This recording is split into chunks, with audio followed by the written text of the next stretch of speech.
sobre el tema, Presidenta, ¿puede la vivienda reposicionarse como un motor adicional para pues la economía y el mercado interno, para ayudar, como sucedió o como ha sucedido con otros mercados como el gas LP o la aviación, para bajar el costo de las viviendas para los trabajadores y también en el sector de los desarrolladores privados? Primero, la visión es distinta y eso es muy importante, porque fíjense, es increíble, estamos hablando de casi más de 900,000 viviendas abandonadas, entre comillas, porque algunas están abandonadas, otras están ocupadas por quienes no pidieron los créditos, otras pues están en distintas condiciones, por eso se está haciendo el censo. ¿Por qué ocurrió esto?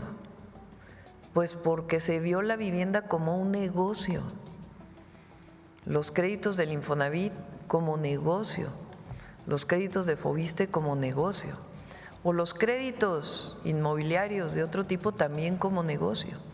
Se construyeron estas viviendas alejadas de los centros de población, sin servicios, algunas de 35 metros cuadrados. Entonces, esa era la política de antes. Nuestra visión es que el acceso a la vivienda es un derecho del pueblo de México, es un derecho de los trabajadores, de las trabajadoras, es un derecho de aquellos que no tienen seguridad social, es un derecho tener acceso a la vivienda. Y así estamos construyendo, o se están construyendo ya, viviendas de 60 metros cuadrados como mínimo, y además para aquellos que tienen 1 o 2 salarios mínimos de ingreso. Para quienes son derechohabientes de Foviste y de Infonavit, a través de los créditos o a través de las viviendas del Infonavit que ya se están construyendo. Recuerden que la modificación a la ley permite que ahora Infonavit construya viviendas, no solo de crédito, y estamos buscando lo mismo para Foviste. Entonces, eso es algo muy importante. Lugares cercanos a la población, de 60 metros cuadrados, viviendas dignas para todos los derechohabientes. En el caso de los no derechohabientes, se da un crédito a partir de la financiera del bienestar. Ese crédito es a 0% de interés y es también para aquellos que tienen 1 o 2 salarios mínimos. Entonces son 1.100.000 viviendas para los que menos tienen. Eso es una visión completamente distinta como acceso a un derecho que hoy está en la Constitución.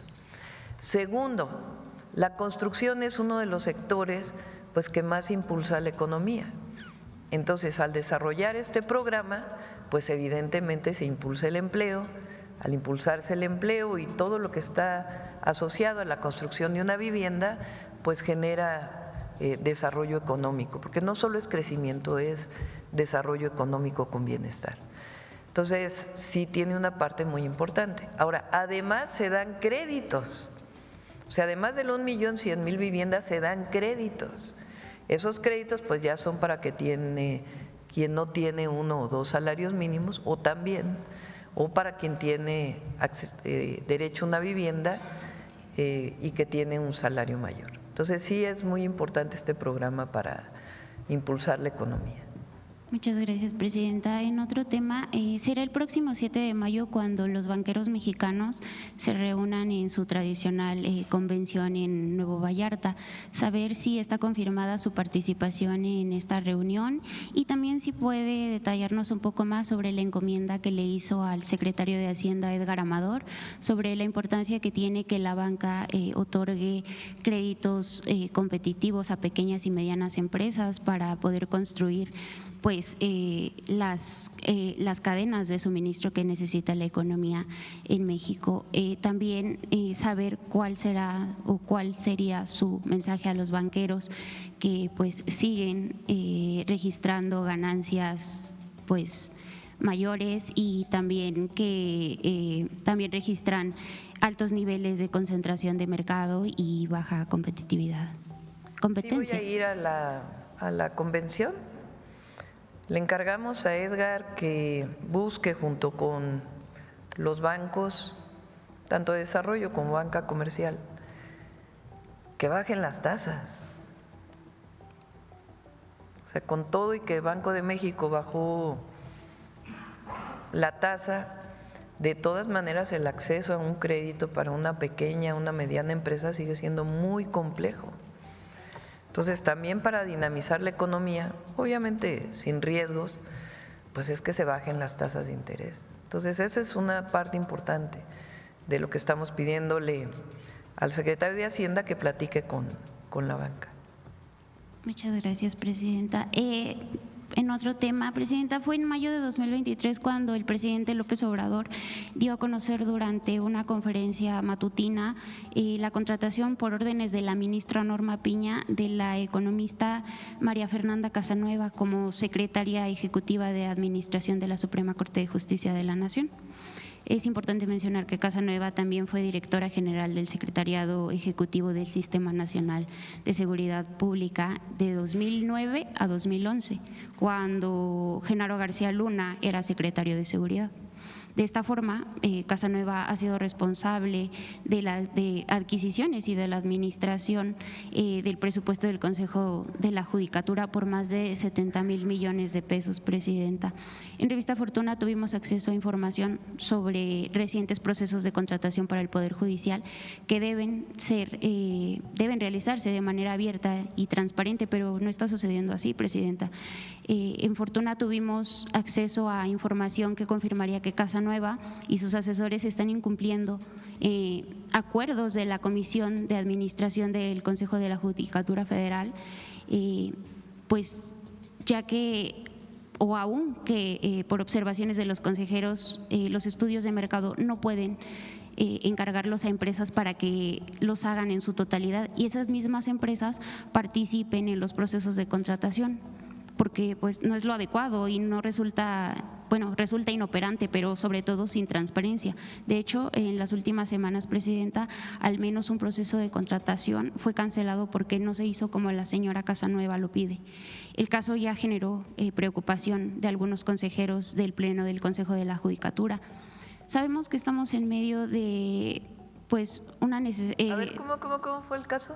Sí. Platícanoslo bien. Sí, la secretaria y su equipo están incumpliendo acuerdos. ¿Del Consejo de la Judicatura? No.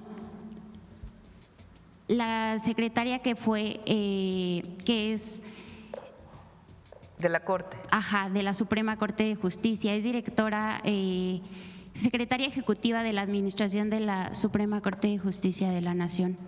Ella y su equipo están incumpliendo acuerdos de la Comisión de Administración del Consejo de la Judicatura Federal, ya que aun cuando observaciones de los consejeros,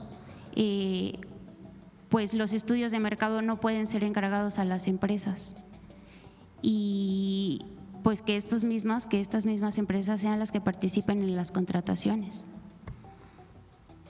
Está muy bueno. Sí. Tu información muy interesante. De hecho, en las últimas semanas se canceló una contratación porque no se está haciendo como ella lo pide. Si bien estamos en medio de una renovación del Poder Judicial, presidenta, ¿qué podemos esperar los mexicanos de pues la rendición de cuentas de estos funcionarios que cuando la reforma judicial se lleve… de los fideicomisos, cuando ese es un mandato de la Constitución, de la reforma al Poder Judicial. Estos funcionarios, cuando la elección a los ministros se lleve a cabo, presidenta, estos funcionarios ¿qué podemos esperar que rindan cuentas sobre estos? No, pues tiene que hacerse una revisión, una auditoría.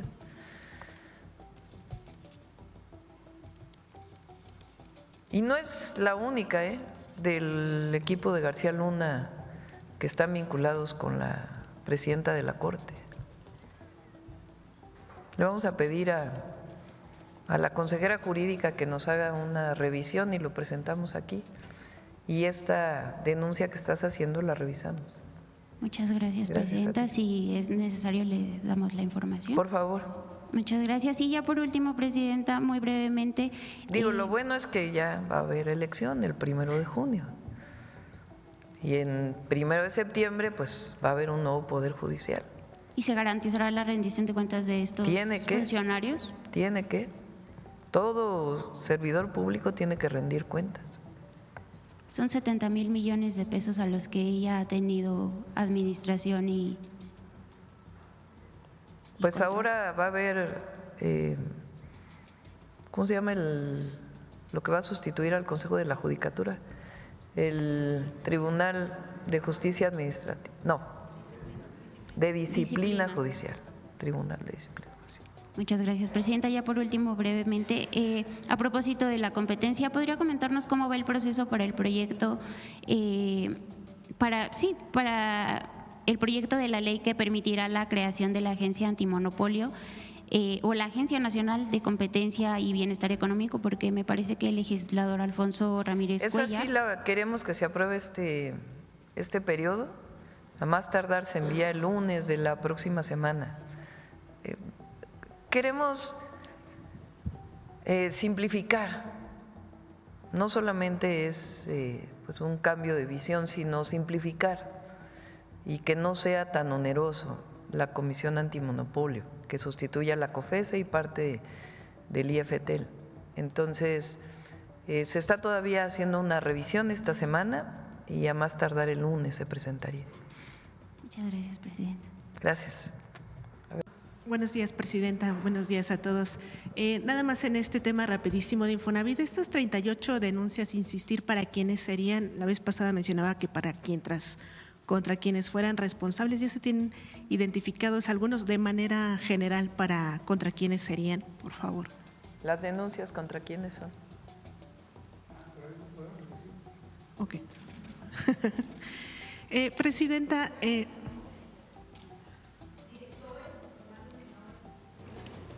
personas involucradas. No, es principalmente para quienes se presentaron aquí en su momento. No recuerdo si me presenté Angélica Guerrero del financiero Bloomberg.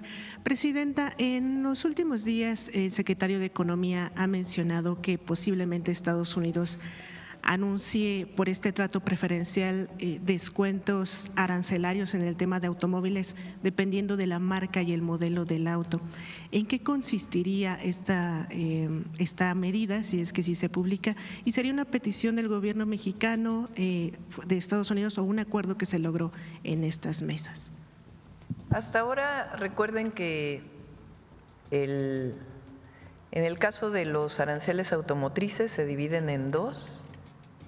Uno es para el vehículo completo que se exporta a los Estados Unidos y otro es para las autopartes. En el caso del vehículo completo, lo que salió publicado es que es el 25% de arancel con un descuento de aquello que se fabrica en Estados Unidos. Recuerden que aquí hemos platicado de muchas partes que van y vienen de uno y otro lado de la frontera. Hasta ahora pues es lo que se descontaría en el caso del vehículo completo. En el caso de las autopartes parte de cero el arancel. No, en este momento no hay aranceles, esperando que la Secretaría de Comercio o el Departamento de Comercio de los Estados Unidos ponga un arancel dependiendo del tipo de autoparte. Entonces hasta ahora eso es lo que tenemos. Hay una comunicación permanente del secretario Ebrard con el secretario Lutnick y ahí se está viendo pues todo este proceso. Además de lo que estamos buscando negociar en acero y aluminio. Pero en marca y modelo mitigaría el impacto sobre los aranceles en México. Vamos a ver, yo no quisiera adelantar, está sobre la mesa y ya se estaría anunciando pronto.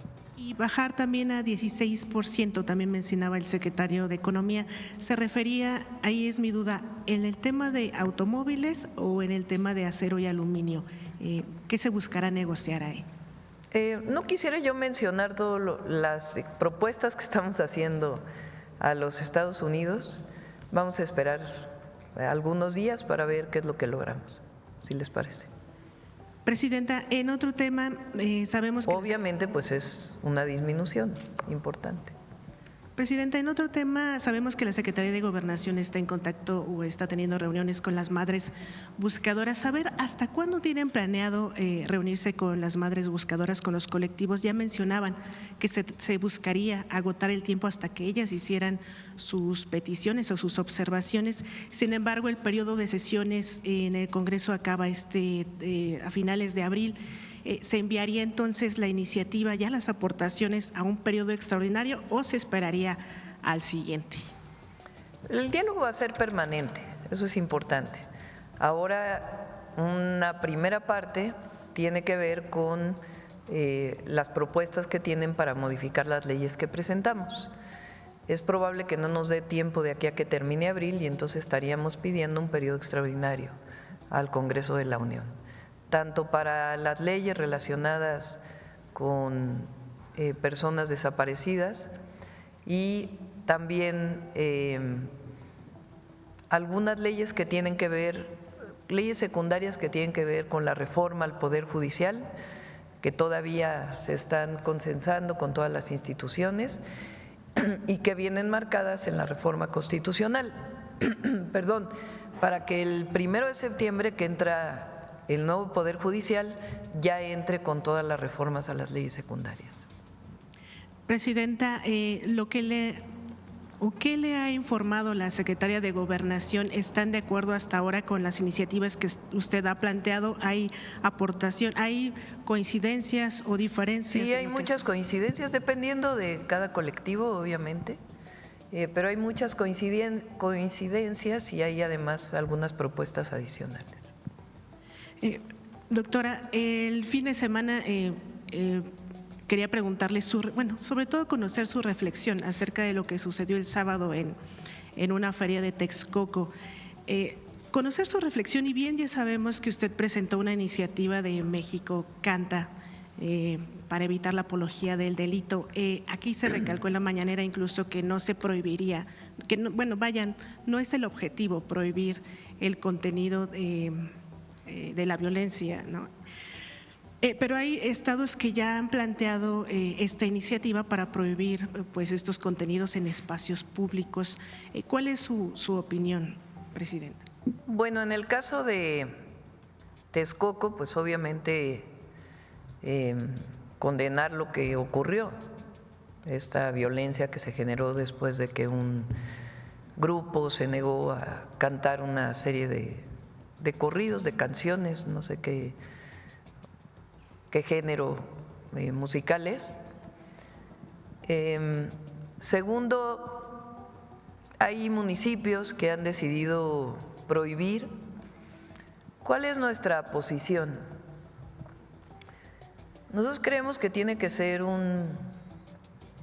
se tiene que ir construyendo en la sociedad una negativa a los contenidos que hacen apología de la violencia o de las drogas o de la misoginia. No es, a veces cuando se prohíbe sin que haya un proceso, igual se siguen cantando a pesar de que o no se entiende por qué se prohibió. Entonces nuestra posición personal, más allá de lo que haga cada municipio o cada estado de la República, es ir construyendo pues este consenso social de que no se debe hacer apología de la violencia.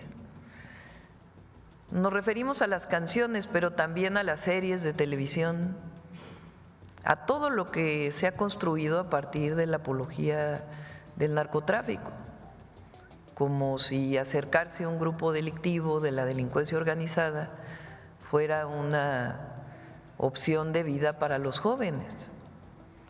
Nosotros lo que tenemos es que ir construyendo pues es esta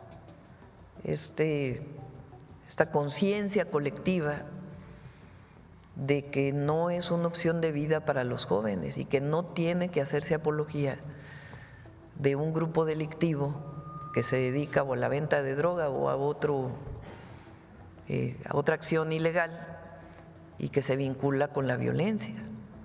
Entonces esa es nuestra posición y bueno, ya depende de cada municipio, de cada estado, pero nosotros vamos a seguir con esto y bueno, más allá de condenar el hecho, lo cierto es que se abre una buena discusión en el país, se discute esto que antes no se discutía, no se ponía sobre la mesa, era algo normalizado.